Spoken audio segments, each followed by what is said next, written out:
Bonjour, bienvenue à ce point de presse du Centre intégré de santé et services sociaux de l'Abitibi-Témiscamingue pour faire l'état sur la pandémie de COVID-19. Nous sommes le 12 novembre 2020. Mon nom est Sarah Charbonneau. Je vous rappelle, comme à l'habitude, de mettre vos micros en sourdine durant les allocutions de nos porte-paroles. Par la suite, vous pourrez adresser vos questions via la zone de clavardage ou de vive voix. Nos porte-paroles aujourd'hui, Mme Caroline Roy, PDG du Centre intégré de services sociaux, et Dr Omobola Sobanjo, médecin spécialiste en santé publique. Madame Roy, la parole est à vous.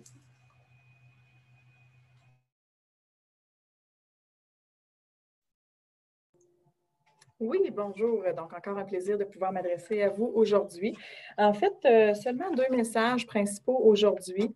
Vous le savez, là, la campagne de vaccination saisonnière au niveau de l'influenza débute, en fait, depuis le 1er novembre est débutée.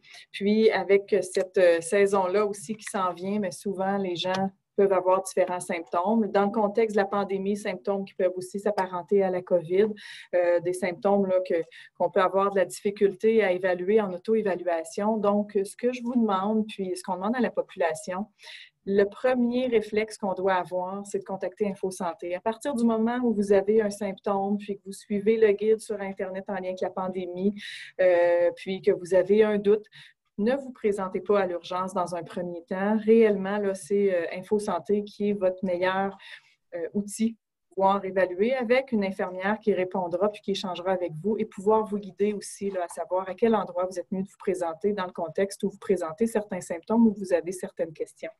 Donc, c'est réellement un message de se rappeler que la première trajectoire, c'est réellement de faire un appel à InfoSanté et d'éviter de se présenter à l'urgence là, dans un tel contexte. Sinon, l'autre élément, c'est une belle nouvelle, c'est qu'avec la nouvelle cohorte de préposés aux bénéficiaires en milieu de vie, donc en CHSLD, qui sera formée, puis on a une deuxième cohorte comme ça qui est formée partout à travers le Québec. Bien, pour la région de l'Abitibi-Témiscamingue, c'est 20 étudiants qui sont actuellement inscrits, qui vont débuter la nouvelle cohorte au niveau de l'attestation d'études professionnelles pour être préposés en CHSLD. Donc, avec notre maison d'enseignement, là, qui est le Centre de formation professionnelle, ces deux cohortes-là vont débuter de façon séparée avec des étudiants à Amos et à Rouyn-Noranda pour graduer là, un peu après les fêtes et intégrer encore une fois nos CHSLD. Donc, ceux-ci vont s'additionner aux précédents là, qui étaient d'un peu plus de 90 préposés qu'on a maintenant dans nos CHSLD. Donc, c'est une belle nouvelle que je souhaitais vous partager. Merci, Sarah. Pardon. Merci, Mme Roy. Dr Sobanjo, la parole est à vous. Bonjour, merci beaucoup, Sarah. Donc, bonjour, cet après-midi, j'aimerais vous partager les données concernant la COVID. Donc, dans les dernières 24 heures, nous avons eu 2 nouveaux cas confirmés, ce qui porte le nombre total de cas actifs en Abitibi-Témiscamingue à 8. Donc, nous avons actuellement 8 cas actifs et c'est 7 nouveaux cas qui ont été ajoutés depuis jeudi dernier, lorsqu'on a fait notre dernier point de presse. Pour ces cas, pour les 8 cas actifs, la plupart dans 5 de 8 cas sont reliés à une exposition qui a eu lieu à l'extérieur de la région, soit associée à un voyage à l'étranger ou des expositions dans d'autres régions où la transmission est plus élevée que la nôtre. Toutefois, nous avons 3 cas qui indiquent une transmission communautaire, c'est-à-dire qu'il s'agit d'une transmission entre les personnes qui ont toujours resté en Abitibi-Témiscamingue et qui n'ont pas eu un contact pour nous rencontrer avec quelqu'un qui vient de l'extérieur de la région. Ce qui nous informe que c'est toujours important d'être prudent et de continuer à respecter les consignes. Toutefois, nous avons une personne qui est hospitalisée, donc aucune hospitalisation pour la COVID-19 à notre hôpital de Rouyn-Noranda. Également, nous n'avons pas nous n'avons pas eu de décès, heureusement, en lien avec la deuxième vague.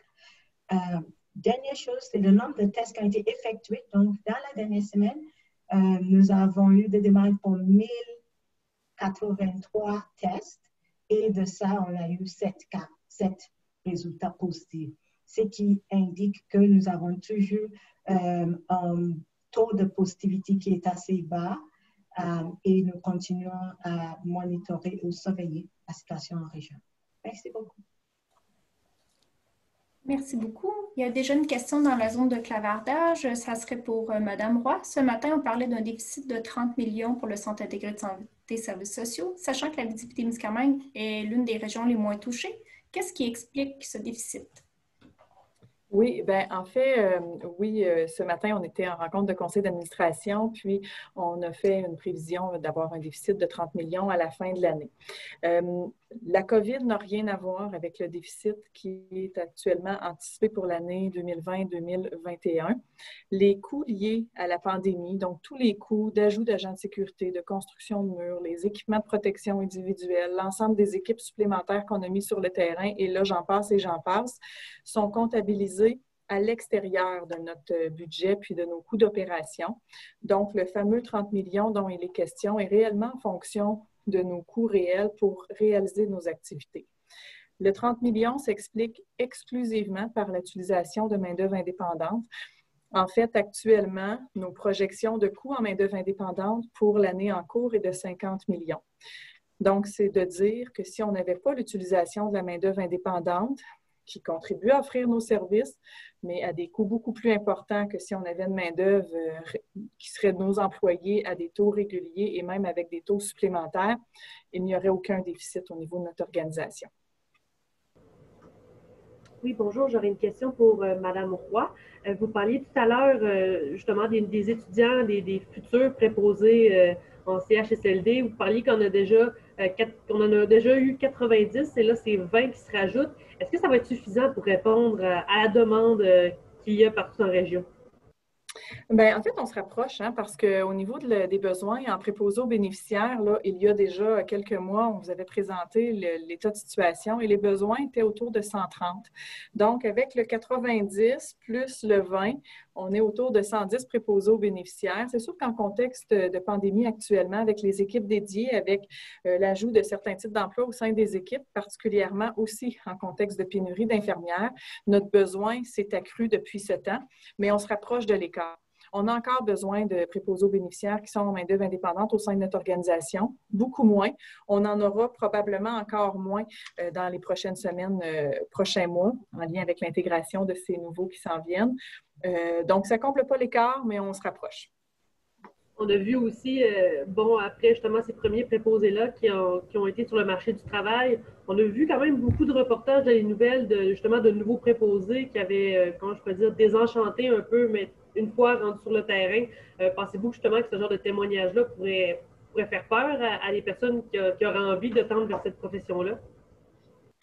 Je ne l'espère pas, parce qu'actuellement, puis vous le voyez, là, les 20 personnes qui ont débuté tout juste leur formation le font en toute connaissance de cause avec tout ce qui a été entendu et connu ou transmis dans les différents médias. On s'est assuré, nous, de regarder dans chacun de nos CHSLD comment se faisait l'accueil et comment était l'intégration de ces nouveaux préposés-là. Puis je vous dirais qu'à part quelques exceptions, réellement, ces gens-là sont bien accueillis, viennent prêter main forte à des collègues qui en ont grandement besoin. C'est des employés qui sont stables également parce que la main-d'œuvre indépendante nous rend un grand service. Par contre, ce n'est pas une main-d'œuvre qui est stable. Hein. On a quelques personnes qui viennent des agences puis qui nous donnent des contrats pour des mois, mais la grande majorité, c'est pour quelques semaines. Ensuite, ils repartent, on ne les revoit plus. Donc, vraiment, là, c'est une main-d'œuvre qui est stable, qui vient travailler dans les CHSLD, qui ont choisi de travailler auprès aussi de cette clientèle-là qui est vulnérable dans les CHSLD. Donc, je ne l'espère pas. Et nous, on met tout en place pour s'assurer qu'ils soient bien dans leurs conditions de travail puis au sein des équipes de travail. Merci. J'aurais une question pour Dr Sobanjo, si possible. Concernant la situation de l'Abitibi-Témiscamingue, on a un peu l'impression de vivre dans un univers parallèle là, quand on regarde ce qui se passe partout au Québec. Ici, ça reste stable, même s'il y a quand même eu 7 cas cette semaine. On entendait le premier ministre dire qu'ils envisagent des vacances de Noël allongées. Je comprends que c'est toujours à l'étape de discussion, mais nous, étant dans une zone jaune et tout ça, est-ce qu'il y a des représentations qui sont faites pour que la région soit exclue de ce type de mesures-là? Sans commenter sur ce qui n'est pas encore défini, ce que je pourrais vous confirmer, c'est que l'Abitibi-Témiscamingue, nos directrices participent aux discussions qui sont faites avec les autres directeurs de santé publique à travers la province, avec le directeur national, Dr. Arruda, pour amener des recommandations et des directives qui vont encadrer la période des fêtes, entre autres. Vous dites que vous parlez avec les autres directeurs pour faire du chemin là-dessus. Est-ce que les autres directeurs de la santé publique vous demandent des conseils un peu de comment on fait? Est-ce qu'on a une recette ici en région qui fait que la région est stable encore, qu'on permet d'être la seule, je crois, ou une des seules en jaune encore? Est-ce que les autres régions vous demandent des conseils ou vous demandent la recette magique un petit peu, en guillemets? Donc, premièrement, lorsqu'on a des discussions, c'est pour partager bien évidemment nos expériences, nos vécus et les avantages. D'ailleurs, je pourrais vous mentionner qu'avec ce qui se passe dans d'autres régions, la santé publique ici aussi collabore avec d'autres régions pour les aider aussi à gérer la crise qu'ils ont. Mais je pourrais vous mentionner sans nécessairement être une recette magique. Je pense qu'il y a des particularités de notre région qui nous aident et qui permettent de pouvoir de limiter la transmission. Sans parler nécessairement de notre emplacement géographique ou le fait qu'il y a une densité, la densité populationnelle est moins grande que dans des grandes zones, on peut aussi mentionner le fait que nous, étant donné que la santé publique ici est intégrée dans une CIS, donc on est une région avec une CIS, et la façon dont l'organisation est faite au sein de notre CIS. Un exemple, c'est 7 points de presse qu'on fait de façon régulière avec notre PDG. Ça permet de pouvoir avoir des discussions, entre autres, soit avec la population, une belle collaboration avec vous, que vous véhiculez nos messages, mais aussi des autres liens qu'on a avec nos partenaires qui fait en sorte que l'Abitibi-Témiscamingue, les liens sont bien tissés. Donc, les gens savent comment rejoindre la santé publique assez facilement. Et lorsqu'ils nous informent, donc des fois, les gens nous informent de soit des situations qui peuvent poser un problème ou de demander nos conseils avant que quelque chose arrive. Également, lorsqu'il y a une situation qui arrive, même les citoyens aux autres aussi sont bien sensibilisés que dès qu'ils constatent que quelqu'un de l'entourage a un résultat positif, et aux autres commencent à poser des questions pour savoir s'ils sont exposés. Des fois, ils vont aller même passer un test. Donc, c'est des instincts ou des réflexes qui font en sorte ou qui permettent de pouvoir faire ça. Il y a des régions pour lesquelles ceux-ci ne sont pas facilement réalisables. Nous, notre laboratoire, c'est ça, toute l'organisation, la facilité d'avoir d'accès au dépistage, d'avoir nos résultats, les déclarations directement à la santé publique et le fait que nous sommes capables de débuter les enquêtes assez rapidement, c'est des choses qui nous permettent. Aussi, parce que c'est une région qui n'est pas trop grande, on est capable de faire les liens rapidement entre nos cas pour qu'on puisse savoir tout de suite si c'est une éclosion ou si c'est associé à un rassemblement ou des choses comme ça qui nous permettent de pouvoir les transmettre assez rapidement. Lorsqu'on est dans une plus grande région ou un endroit où ces liens ne sont pas si étroits, ça peut être un peu plus difficile. Donc, ce n'est pas que les autres directeurs ne le savent pas ces stratégies-là, c'est juste pour eux, la situation qu'ils vivent, ça ne le facilite pas l'implantation comme ils l'auraient souhaité. Je ferais peut-être une dernière relance sur ce sujet-là. Vous avez dit que vous prêtez main forte à certains moments à d'autres régions. Je sais que le nord du Québec, en ce moment, pas plus tard qu'il y a 15 minutes, faisait parvenir des informations. Ils disaient qu'ils étaient un peu débordés, entre autres, dans leur laboratoire, parce qu'au Saguenay-Lac-Saint-Jean, la région voisine qui leur donnait un coup de main, c'est aussi très difficile. Est-ce qu'il y a des liens avec le nord du Québec en ce moment? Oui, il y a des liens avec le nord du Québec. Pas nécessairement pour le dépistage, mais il y a des liens avec le nord du Québec pour en lien, parce qu'il faut se rappeler aussi qu'ils sont juste à côté de nous. Donc, déjà, des fois, il y a des liens entre les cas et les contacts. Parce que nous, on habite Abitibi-Témiscamingue, je vous ai mentionné qu'on a 8 cas actifs, mais on a des personnes qu'on suit, on a environ 60 personnes qui sont des contacts qui sont suivis par la santé publique, pas tous reliés aux cas confirmés en région, mais des fois, c'est en lien avec d'autres cas dans d'autres régions. Donc, le nord du Québec et l'Abitibi-Témiscamingue, il y a un lien étroit aussi. Il y a des contacts, on est en contact avec la santé publique et on est là pour leur donner un coup de main selon le besoin et notre capacité, bien évidemment. J'enchaînerai avec les questions qu'il y a dans la zone de clavardage. Alors, une question pour Mme Roy. Selon vous, est-ce qu'il y a une solution pour réduire les coûts liés à la main-d'œuvre? Là, j'imagine qu'on fait référence aux cours liés à la main-d'œuvre indépendante. En fait, on est lié à des contrats avec cette main-d'œuvre-là. Donc, à partir du moment où il y a un contrat, il y a des ententes, et même pendant l'état d'urgence sanitaire, là, on est lié à un arrêté ministériel pour éviter une surenchère, ce qui est aidant dans le contexte où tout le monde recherche d'avoir de la main-d'œuvre supplémentaire. Sinon, si j'exclus le coût de la main-d'œuvre indépendante, bien évidemment, c'est d'avoir des équipes stables, d'éviter d'avoir des équipes qui soit changent de fonction ou quittent l'organisation, donc avec des taux de roulement plus importants qui nous imposent des formations plus importantes. Donc ça, c'est pour une base régulière de notre organisation et c'est en continu que ces efforts sont faits.